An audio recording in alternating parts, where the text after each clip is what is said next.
Here's a movie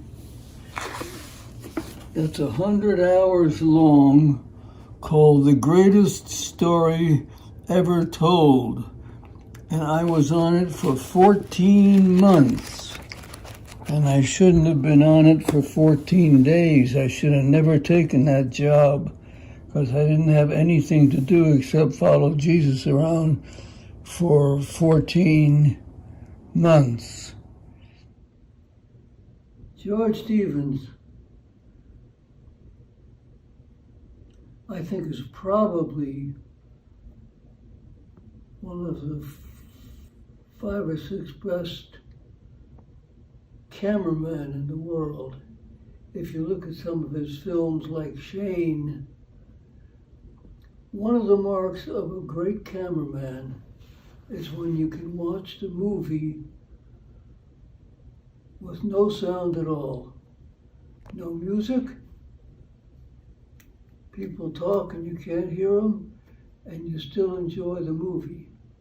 And that's George Stevens is amazing because he is able to do that. Now this thing is called The Greatest Story Ever Told. And I was in it. And I played Simon the Zealot. And the movie was about 4 hours long. And I think I had 3 lines in it here and there and everywhere. We were the 12 apostles, but we might just as well have been trees because we didn't do much. The greatest story ever told. You know, I had one conversation with him once when we were on location and every once in a while I'd go to town and get drunk and shoot pool. And George would come there. And this particular night, he came and we were drinking together. And I had the courage, with a little alcohol, to say to him, George, this movie is called The Greatest Story Ever Told.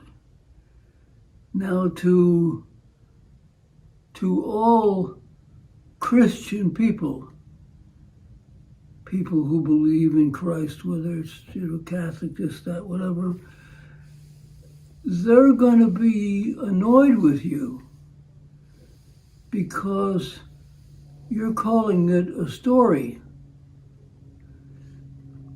And a story can be true, or it could be a lie.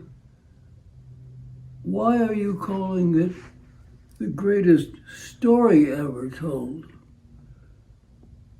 Why don't you call it something like the greatest miracle, or the story of Christ, or something that's definitive rather than something that you scratch your head and say, the greatest story ever told? Does that mean that he believes in Jesus and he believes in the New Testament? Or is it just a story?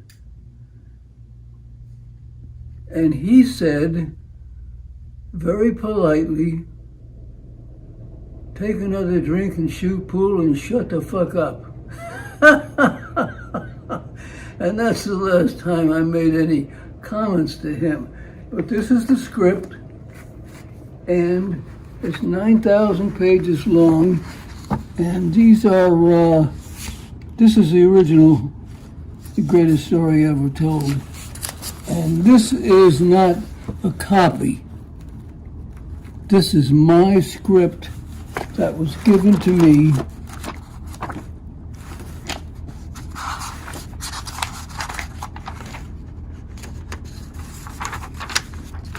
And Carl Sandburg wrote something on there. Read that out loud.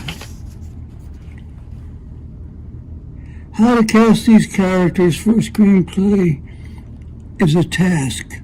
George Stevens' experience and only use of joining him and the expectations that the coming screenplay will be around for a long time, maybe 50 years. As a matter of fact, it was 50 years ago that we made this movie, at least. Maybe 100. These are cast roles in the play will have names that will be long remembered. Their faces and names will be kept in a peculiar little hall of fame titled The Greatest Story Ever Told.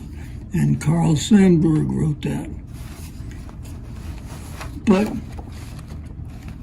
the reason that this particular script is kind of special, if anybody wants to buy it, is that it is the original screenplay, the absolute original screenplay, and these are all of the rewrites. So you get the rewrites with it. And for those of you who don't know too much about show business, the original script is always white, the rewrites are blue, and the next rewrite is pink, the next rewrite is yellow, and then it goes back to white again. And these rewrites you see here is a yellow rewrites. Jesus' voice. But whoever will save his life shall lose it. Whatever that means, Jesus' voice. And whoever shall lose his life, he shall save it. And Jesus speaks, suffer the child to come unto me, and for word in yada yada yada, the kingdom of heaven belongs to such as those. I can yada.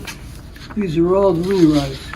So you get the script and you get the rewrites. I'll stick it all in here, and if you want me to, I'll autograph, but that should be the least of your concerns. Give me one of them soft pens over there.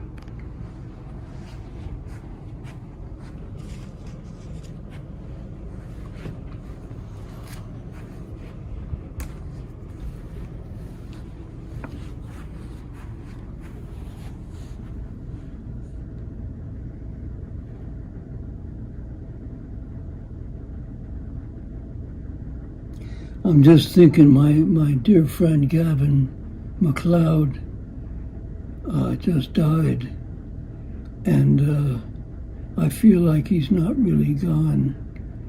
And so this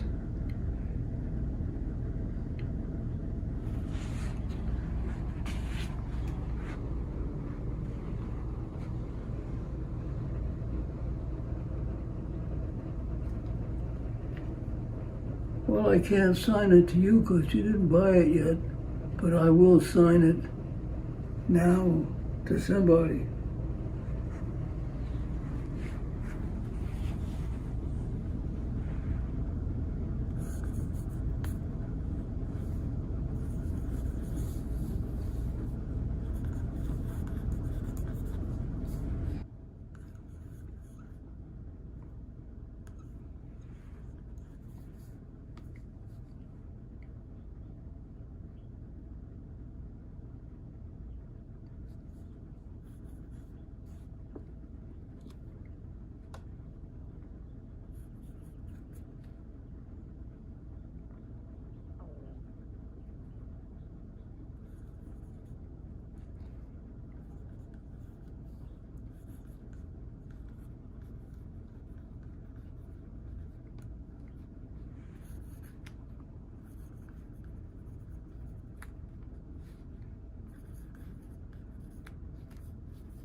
So what did I write? To all who believe and to all my friends and fans, God bless you, and say hello to Gavin for me, Robert Blake. And when you buy it, if you buy it,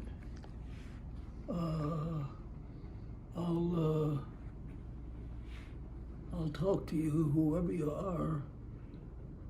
Say, hey, you bought this thing. And it's going to take you 3 days to read it. And I didn't really understand it.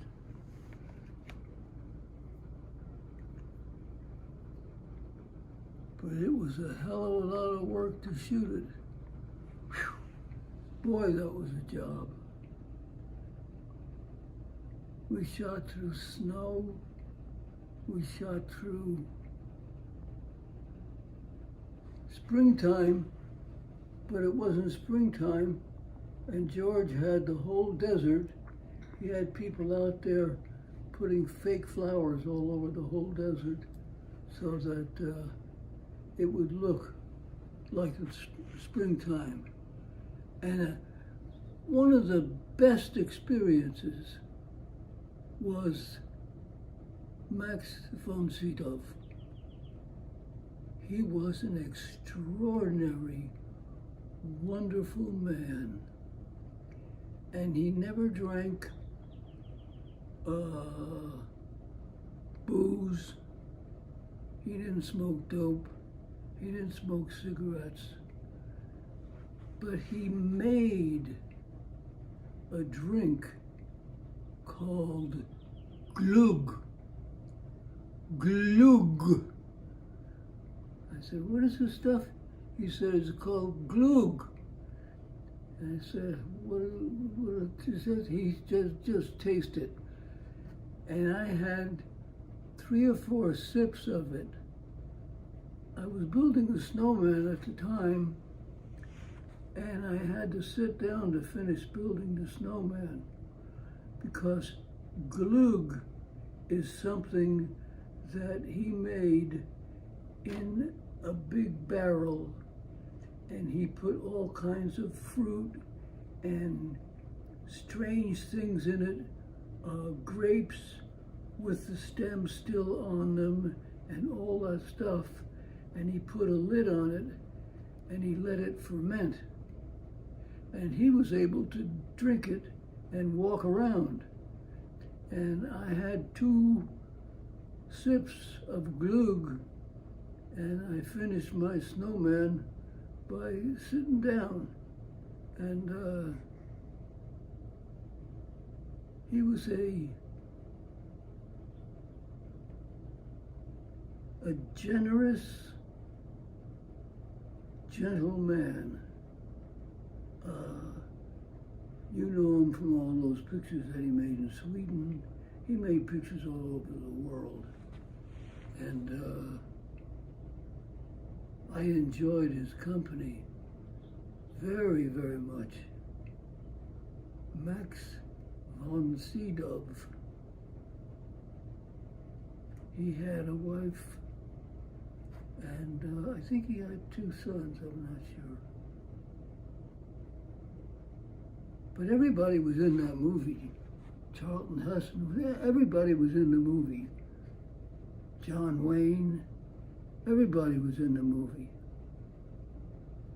I won a lot of money from John Wayne playing poker. Anyway, that's the story of this one script that we're going to put out there. That's the name of that tune.